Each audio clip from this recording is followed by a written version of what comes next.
biasa dipanggil Misha. Aku adalah anggota dari Pelajar Penggerak Merah Putih Angkatan 2 dan juga bagian dari Patriot Pelajar Mahasiswa. Kali ini saya akan memberikan materi tentang sosialisasi program-program dari Kemendikbudristek.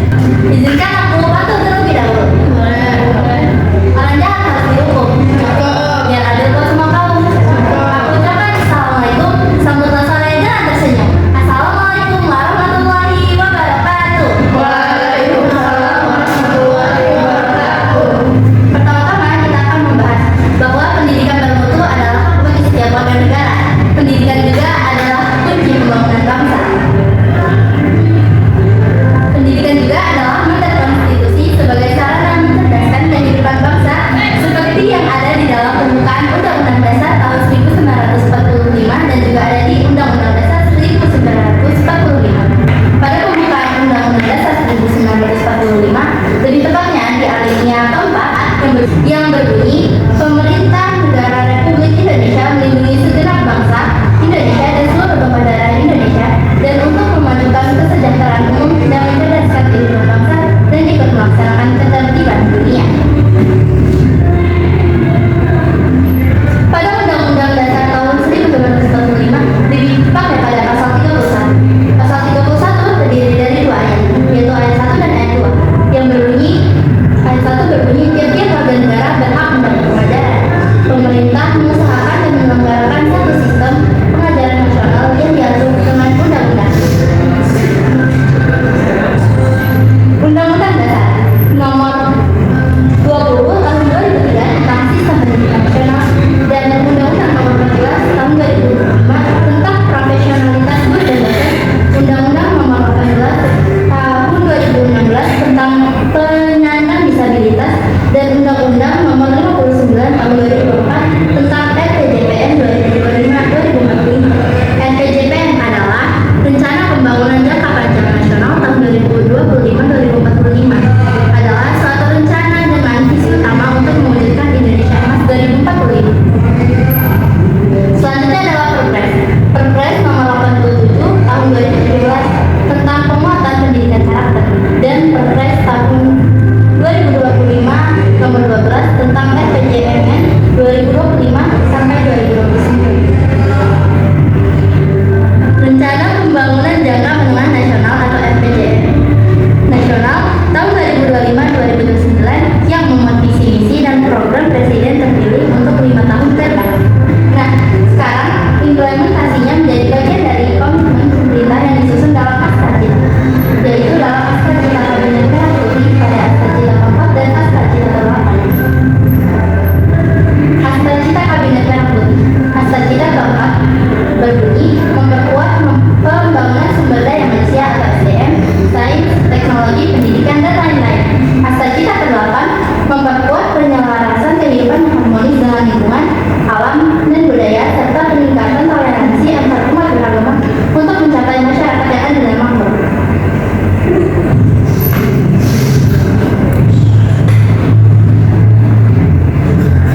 Adapun program prioritas dari Kemendikbudristek. Jadi, program prioritas Kemendikbudristek adalah implementasi dari berbagai kebijakan dan arahan seperti dari Instruksi Presiden atau Inpres Nomor 7 Tahun 2025 dan juga visi serta misi Kemendikbudristek itu sendiri untuk mewujudkan pendidikan yang berkualitas dan merata.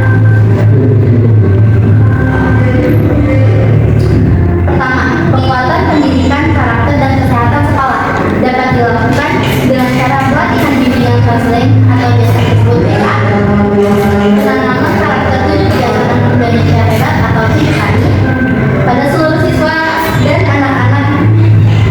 Nah, program 7K ini mencakup bangun pagi, berolahraga, beribadah, makan sehat dan bergizi, gemar belajar, bermasyarakat, serta tidur cepat. Seterusnya ada program makan bergizi yang dibuat oleh pemerintah untuk memenuhi gizi anak-anak di Indonesia, serta penguatan usaha kesehatan sekolah atau UKS. Yang kedua adalah peningkatan kualifikasi, kompetensi, dan kesejahteraan guru. Semua guru itu harus berkualifikasi D4 atau S1. Jadi nggak ada yang namanya guru yang ngajar kita itu nggak terkualifikasi D4 ataupun S1. Lalu dilakukan pelatihan kompetensi guru serta peningkatan kesejahteraan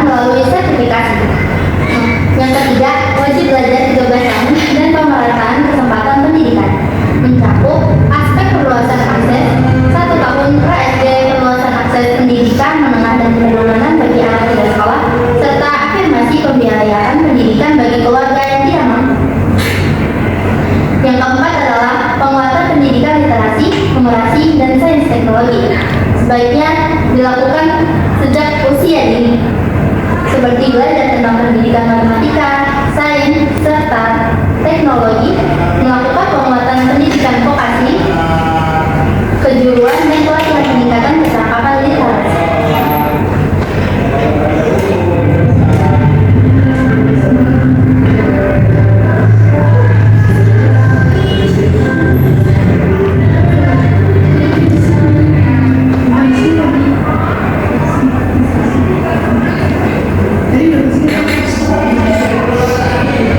Nomor 5 adalah pemenuhan dan perbaikan sarana dan prasarana pendidikan, yaitu revitalisasi sekolah dan pembangunan unit sekolah baru dengan tujuan untuk meningkatkan kualitas kelas belajar mengajar, menciptakan lingkungan yang aman dan nyaman, serta meningkatkan efisiensi. 6. Pembangunan kebahasaan dan kesastraan, pemartabatan bahasa dan sastra Indonesia, serta pelestarian bahasa dan sastra daerah dan lain sebagainya. Selanjutnya adalah dampak langsung program pembangunan dan revitalisasi satuan pendidikan.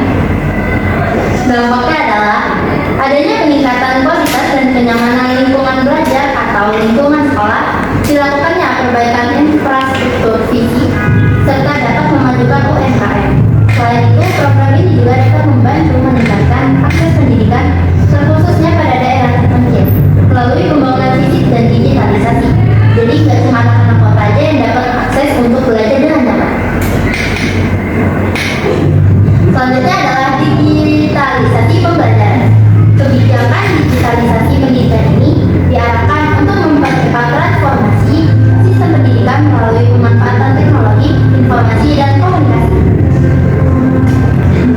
guna meningkatkan akses mutu, efisiensi, dan daya saing pendidikan di semua jenjang dan seluruh satuan pendidikan. Program digitalisasi pembelajaran ini juga dirancang untuk memastikan setiap sekolah, baik di pusat kota maupun daerah terluar, mendapatkan akses pendidikan berbasis teknologi yang berkualitas. Selanjutnya, perangkat yang didapatkan dari digitalisasi pembelajaran adalah smartboard, laptop, akses listrik, serta web.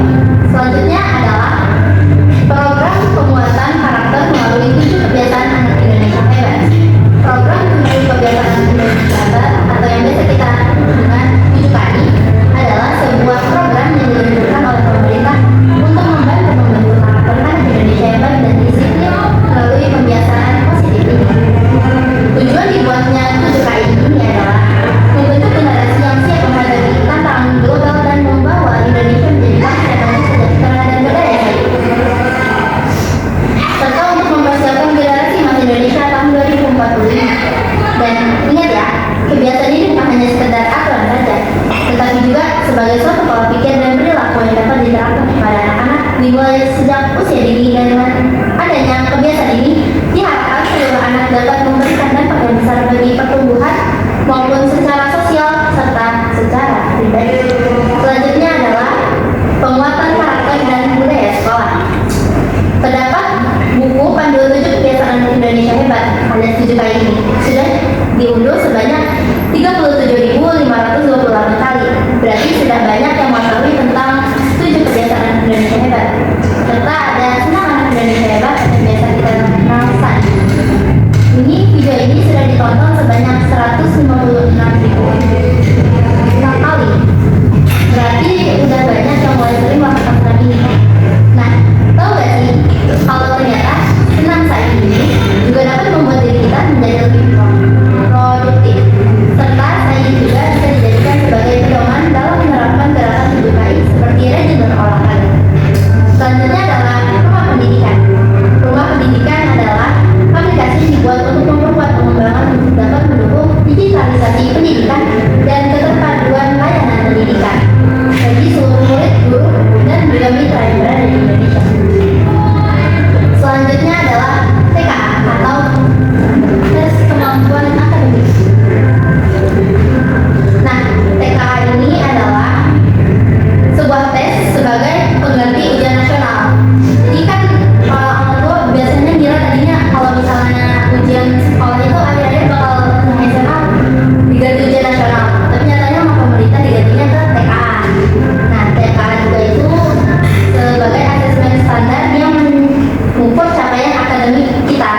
bagi siswa pada beberapa mata pelajaran tertentu secara lebih objektif.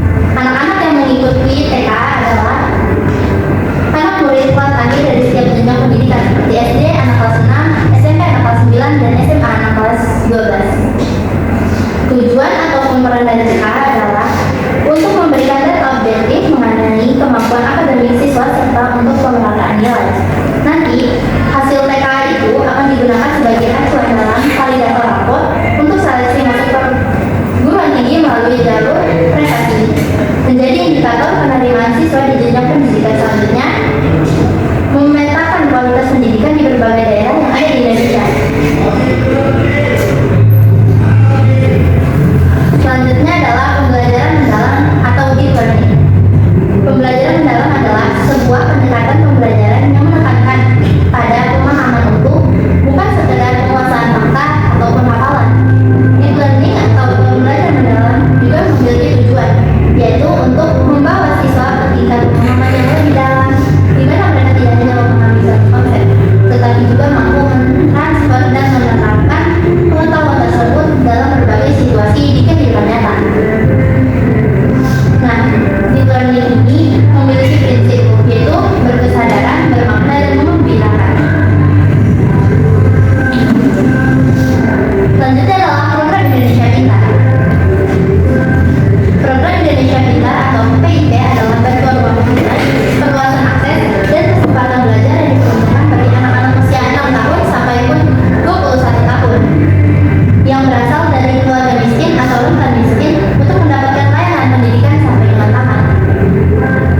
Jadi, yang sudah menerima bantuan PIP sudah sekitar 6.610.125 siswa di jenjang SD. Di jenjang SMP sudah 2.829.800 siswa, di SMA sudah 697.664 siswa, dan pada SMK sudah 845.226 siswa. Dana PIP bisa digunakan untuk membeli buku ataupun alat tulis, membeli seragam sekolah dan perlengkapan sekolah, biaya praktik tambahan dan biaya magang, uang saku untuk peserta didik, serta membiayai transportasi ke sekolah. Selanjutnya adalah afirmasi pendidikan menengah atau biasa disebut ADEM. Beasiswa ADEM adalah beasiswa yang ditunjukkan kepada siswa lulusan pada pendidikan dasar SMP yang memiliki minat untuk melanjutkan akses pendidikan menengah SMA ataupun SMK di wilayah Papua daerah khusus serta anak-anak pekerja migran Indonesia atau PMI di Malaysia dan Arab Saudi. Nah, di wilayah Papua itu putra-putri yang berasal dari Papua, Papua Pegunungan, Papua Selatan, Papua Tengah, Papua Barat, dan Papua Barat lainnya. Repartisi adalah putra-putri pekerja migran Indonesia atau PMI di Sabah Malaysia dan Arab Saudi. Nah, untuk daerah khusus itu adalah putra-putri daerah 3T dan wilayah perbatasan. Nah, wilayah 3T itu tertinggal, terdepan, dan terluar. Adalah wilayah di Indonesia yang memiliki pembangunan kurang berkembang, kondisi geografis ekstrim, serta berbatasan langsung dengan negara yang lain. Selanjutnya adalah peningkatan kompetensi dan profesionalisme guru dan tenaga pendidikan. Peningkatan kompetensi dan profesionalisme guru dan tenaga pendidikan adalah upaya dan kelanjutan untuk meningkatkan kemampuan, pengetahuan, keterampilan, dan sikap sesuai dengan standar dan tuntunan profesi demi meningkatkan kualitas pendidikan. Peningkatan kompetensi dan profesionalisme guru dan tenaga kependidikan dapat dilakukan melalui dapat dilalui dengan pelatihan, pengembangan diri secara mandiri, kolaborasi, dan jejaring profesional, serta pemanfaatan teknologi dan inovasi pembelajaran. Selanjutnya adalah sesi tanya jawab. Nah, di sini ada yang nanya nggak?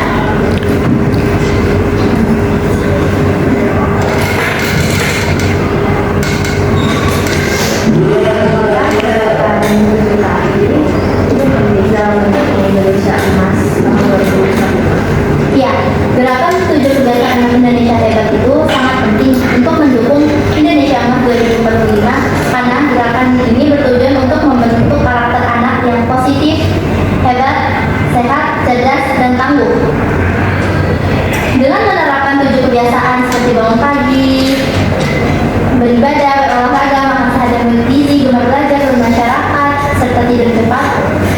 program ini bisa secara strategis menyiapkan sumber daya manusia yang unggul dan berdaya saing untuk masa depan Indonesia.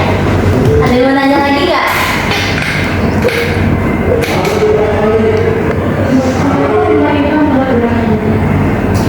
Kenapa pemerintah membuat program ini? Program ini dibuat pemerintah untuk membantu memfokuskan pada hal yang paling penting seperti memaksimalkan hasil dengan sumber daya terbatas dan memastikan pembangunan berjalan terarah demi kemajuan bangsa dan kesejahteraan rakyat. Ada yang mau nanya lagi nggak?